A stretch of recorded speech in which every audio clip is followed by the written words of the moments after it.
Perikatan ஆட்சி அமைத்திருக்கும் மாநிலங்களை ஒற்றுமை கூட்டணி அரசாங்கம் மறைமுகமாக தாக்குவதாக திரங்கானு மந்திரி பிசார் டதஸ்ரீ அமாட் ஷம்சூரி முக்தார் குற்றம் சாட்டினார். மாநில அரசுகளின் உரிமைகளில் உள்ள முக்கிய அம்சங்களை பறிக்கும்படியான திட்டங்களையும் சட்ட திருத்தங்களையும் தொடர்ந்து அன்வார் தலைமையிலான மடானி அரசு முன்னெடுப்பதாகவும் குறிப்பிட்ட அவர், பெரிக்காத்தான் ஆளும் மாநிலங்களான பெர்லிஸ், கெடா, கிளந்தான், திரங்கானு ஆகிய மாநிலங்களின் முக்கிய உரிமைகள் மறைமுகமாக பறிக்கப்படுவதாக தெரிவித்தார். மாநிலத்தின் கனிம வளங்கள் மாநில அரசுக்கான உரிமைகளில் ஒன்றாக இருந்தாலும், திரங்கானு கடல் பரப்பிலிருந்து எடுக்கப்படும் கச்சா எண்ணெய்க்கான ராயல்டி விழுக்காடுகளை மடானி அரசு உயர்த்தி இருப்பதாகவும் டத்துஸ்ரீ அமாட் ஷம்சூரி முக்தார் குறிப்பிட்டார். திரங்கானுவிற்கு கடந்த 2008ஆம் ஆண்டு முதல் 2013ஆம் ஆண்டு வரையில் பெட்ரோலிய வருவாய் 83.9 விழுக்காடாக இருந்ததாகவும், 2014ஆம் ஆண்டு முதல் 17ஆம் ஆண்டு வரையில் 81.3 விழுக்காடாக குறைந்ததாகவும், 2018ஆம் ஆண்டு முதல் 2024ஆம் ஆண்டு வரைக்குமான விழுக்காடு 75.7 விழுக்காடாக மட்டுமே மாநிலத்திற்கு வருவாய் வழங்கப்பட்டிருப்பதாகவும், மக்கள் நல திட்டங்களுக்காகவும் பேரிடர் நிதிக்காகவும் அதிகமாக காத்திருக்க வைக்கப்படுவதாகவும் டத்தஸ்ரீ அமாட் ஷம்சூரி முக்தார் மடானி அரசாங்கத்தை சாடினார். கட்டுப்பாட்டை இழந்த வாகனம் ஆற்றில் கவிழ்ந்து விபத்துக்குள்ளானதில் 18 வயது இளைஞர் பலியானதுடன் காரில் இருந்த மேலும் மூவர் படுகாயத்துடன் மீட்கப்பட்டதாக பேரா மாநில மீட்புத்துறை உதவி இயக்குனர் சபா ரோட்ஜி நோர் அமாட் தெரிவித்தார். நேற்று பிற்பகல் 2:30 மணிக்கு செண்டெரோங் ஜலான் லாபு குபோங் சாலையில் புரோட்டான் ஈஸ்வரா வாகனம் ஆற்றில் கவிழ்ந்ததாக பொதுமக்களிடமிருந்து அவசர அழைப்பை பெற்றதும் சம்பவ இடத்திற்கு 8 பேர் கொண்ட மீட்பு குழு விரைந்ததாக அவர் கூறினார். கட்டுப்பாட்டை இழந்த வாகனம் சாலையில் இருந்து விலகி ஆற்றில் கவிழ்ந்ததாக முதற்கட்ட விசாரணையில் தெரிய வந்துள்ளதாகவும், வாகனத்தில் இருந்த 4வரில் 18 வயது இளைஞர் மயக்க நிலையில் மீட்கப்பட்டதாகவும், சுகாதார பரிசோதனையில் அவர் உயிரிழந்தது உறுதி செய்யப்பட்டதாகவும் அவர் கூறினார். பேரா லூமுட் கடல் பகுதியில் பதிவு எண்கள் இல்லாத மீன்பிடி படகில் இருந்த 5 வெளிநாட்டினரை கடல்சார் பாதுகாப்பு ஆணைய அதிகாரிகள் கைது செய்துள்ளதாக தெரிவிக்கப்பட்டுள்ளது. சம்பந்தப்பட்ட மீனவர் படகில் இருந்த 5வரும் மியான்மர் நாட்டைச் சேர்ந்தவர்கள் என்பது முதற்கட்ட விசாரணையில் தெரிய வந்தது. கடல் பரப்பில் மீன் பிடிப்பதற்கான எந்தவொரு ஆவணங்களையும் அவர்கள் கொண்டிருக்காததால் சம்பந்தப்பட்ட 5வரையும் மெரிடைம் அதிகாரிகள் தடுத்து வைத்துள்ளதாக தெரிவிக்கப்பட்டுள்ளது. சம்பந்தப்பட்ட படகு மியான்மர் எல்லையை விட்டு மலேசிய கடல் எல்லைக்குள் சுமார் 7 கிலோமீட்டருக்கும் மேல் நுழைந்திருப்பதால் படகில் இருந்தவர்கள் சட்டவிரோதமாக மலேசியாவிற்குள் நுழைவதற்கு முயற்சித்திருக்கலாம் என நம்பப்படுவதாக பேரா மாநில கடல்சார் பாதுகாப்புத்துறை இயக்குனர் முகமது ஷுக்ரி பின் கொத்தோப் தெரிவித்தார். சம்பந்தப்பட்ட படகை பறிமுதல் செய்ததுடன் மேலதிக விசாரணைக்காக 5 மியான்மர் நாட்டு ஆடவர்களையும் தடுப்பு காவலில் வைத்துள்ளதாக முகமது ஷுக்ரி பின் கொத்தோப் கூறினார். தலைநகரில் குடிநுழைவுத் துறையினர் மேற்கொண்ட அதிரடி சோதனையில் 506 வெளிநாட்டினர் கைது செய்யப்பட்டுள்ளதாக தெரிவிக்கப்பட்டுள்ளது. தலைநகர் மேடான் எம்பி வணிக வளாகத்தில் வெளிநாட்டினரின் நடமாட்டம் அதிகரித்துள்ளதாக பெறப்பட்ட புகாரின் அடிப்படையில் இச்சோதனை நடவடிக்கை மேற்கொள்ளப்பட்டதாகவும், 185 குடிநுழைவுத்துறை அதிகாரிகள் கொண்ட குழு நேற்று இரவு 7:30 மணிக்கு இந்நடவடிக்கையை மேற்கொண்டதாகவும் குடிநுழைவுத்துறை தலைமை இயக்குனர் டத்தோ ஜகாரியா பின் ஷாபான் தெரிவித்தார். மேடான் இம்பி வணிக வளாகத்தில் இருந்த 749 வெளிநாட்டினரையும் 146 உள்ளூர் வாசிகளையும் சோதனையிட்டதில் சட்டவிரோதமாக மலேசியாவில் தங்கியிருந்த 506 வெளிநாட்டினர் கைது செய்யப்பட்டு விசாரணைக்காக தடுத்து வைக்கப்பட்டுள்ளதாக அவர் கூறினார். கைது செய்யப்பட்ட அனைவரும் 25 வயது முதல் 65 வயதுக்கு உட்பட்டவர்கள் என்றும், அவர்களிடமிருந்து காலாவதியான கடப்பிதழ்கள் பறிமுதல் செய்யப்பட்டதாகவும் டத்தோ ஜகாரியா பின் ஷாபான் கூறினார். சமூக ஊடக தளத்தில் ஒரு காணொளியில் வெள்ளிக்கிழமை மசூதிகளில் குண்டுவீச்சு என்று கருத்து தெரிவித்திருந்த முகநூல் கணக்கின் உரிமையாளர் ஒருவரை போலீசார் கண்காணித்து வருகின்றனர்.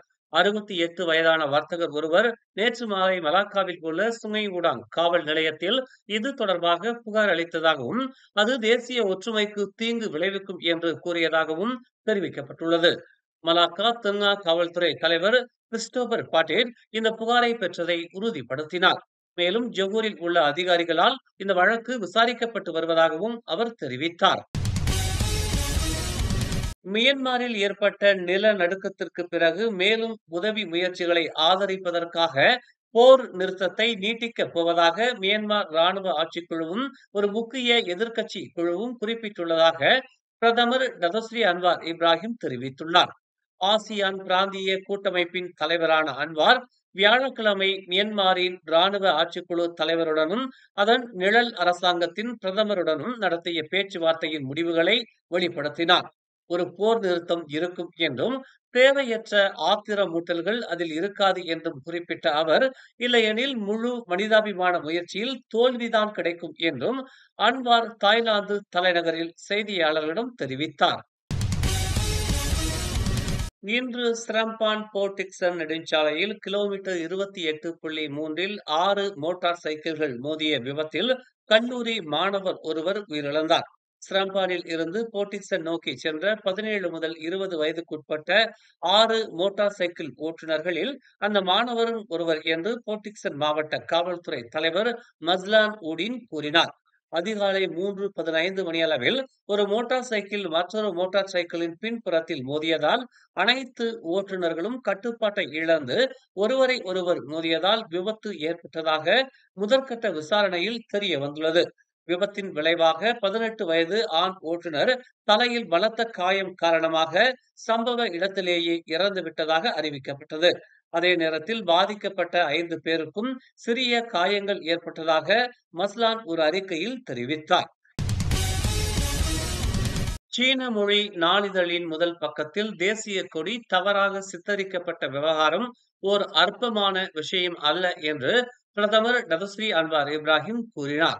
எந்த நாட்டிற்கும் தேசிய கொடி ஒரு முக்கியமான சின்னம் என்று அவர் தெரிவித்தார். தேசிய கொடியை ஒரு படமாகவோ அல்லது விளக்கப்படமாகவோ பயன்படுத்தும் போது அனைத்து தரப்பினரும் கவனமாக இருக்க வேண்டும் என்று அவர் வலியுறுத்தினார். இருப்பினும் சம்பந்தப்பட்ட சீன பத்திரிகையான சின்சியூ டெய்லி தனது தவறை விளக்கி மன்னிப்பு கேட்க இடம் கொடுப்போம் என்று அவர் கூறினார். சட்ட நடைமுறை அதன் போக்கில் நடக்கட்டும் என்று அவர் தாய்லாந்தின் பாங்காக்கிற்கு தனது பணி பயணத்தின் முடிவில் மலேசிய ஊடகங்களுக்கு இதனை தெரிவித்தார். கடந்த செவ்வாய்க்கிழமை சின்சியூ டெய்லியின் முதல் பக்கத்தில் பயன்படுத்தப்பட்ட முழுமை பெறாத தேசிய கொடி பதிவின் சர்ச்சை குறித்து பிரதமர் இவ்வாறு கருத்துரைத்தார்.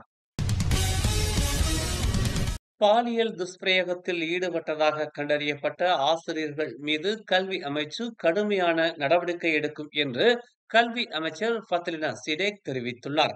இது தொடர்பாக தற்போது விசாரணை நடத்தி வருவதாக குறிப்பிட்ட அவர், எந்த ஒரு தவறான நடத்தையிலும் குறிப்பாக பாலியல் குற்றங்களில் எந்த சமரசமும் இருக்காது என்று அவர் எச்சரித்தார். ஜொகூரில் உள்ள ஒரு மேல்நிலை பள்ளியில் ஒரு ஆண் ஆசிரியர் ஒரு பெண் சக ஊழியருக்கு ஆபாச தளங்களுக்கான இணைப்புகளை அனுப்பியதாக கூறப்படுவது குறித்த கேள்விகளுக்கு பதிலளிக்கும் விதமாக ஃபாத்லினா இவ்வாறு தெரிவித்தார். 32 வயது ஆண் ஆசிரியர் பல பெண் மாணவர்களிடமும் இது போன்ற தகாத முறையில் நடந்து கொண்டிருப்பதும் தெரிய வந்துள்ளதாக தெரிவிக்கப்பட்டுள்ளது. தமிழோடு இசைப்பாடல் மறந்தறியேன் எனும் கருப்பொருளோடு தமிழிசை விழா 2025 கிள்ளான் தெலுக்குழாய் அருள்மிகு சுப்பிரமணிய சுவாமி ஆலயத்தின் நாவலர் மண்டபத்தில் நாளை கோலாகலமாக தொடங்குகிறது. பல நிகழ்ச்சிகளை உள்ளடக்கி நடைபெறும் இவ்விழா நாளை தொடங்கி சனி மற்றும் ஞாயிறு என 2 நாட்கள் நடைபெறுகிறது. தமிழகத்திலிருந்து கலைமாமணி டி.எல். மகாராஜன் உட்பட பல முக்கிய கலை பிரமுகர்கள் மற்றும் நாட்டின் சிறப்பு பிரமுகர்களும் இந்நிகழ்வில் கலந்து கொள்கின்றனர். தமிழிசை வளத்தையும் தொன்மையையும் பறைசாற்றும் விழாவாக ஏற்பாடு செய்யப்பட்டிருக்கும் இவ்விழா நாளை சனிக்கிழமை மாலை 4 மணிக்கும் மறுநாள் ஏப்ரல் 20ஆம் தேதி ஞாயிற்றுக்கிழமை மதியம் 1:30க்கும் தொடங்குகிறது. நுழைவு இலவசம் என்பதோடு பல்வேறு சிறப்பு அங்கங்களும் வித்தியாசமாக ஏற்பாடு செய்யப்பட்டுள்ளதால் தமிழிசை தேன் பருக பொதுமக்கள் கலந்து கொள்ளுமாறு கேட்டுக் கொள்ளப்படுகிறார்கள்.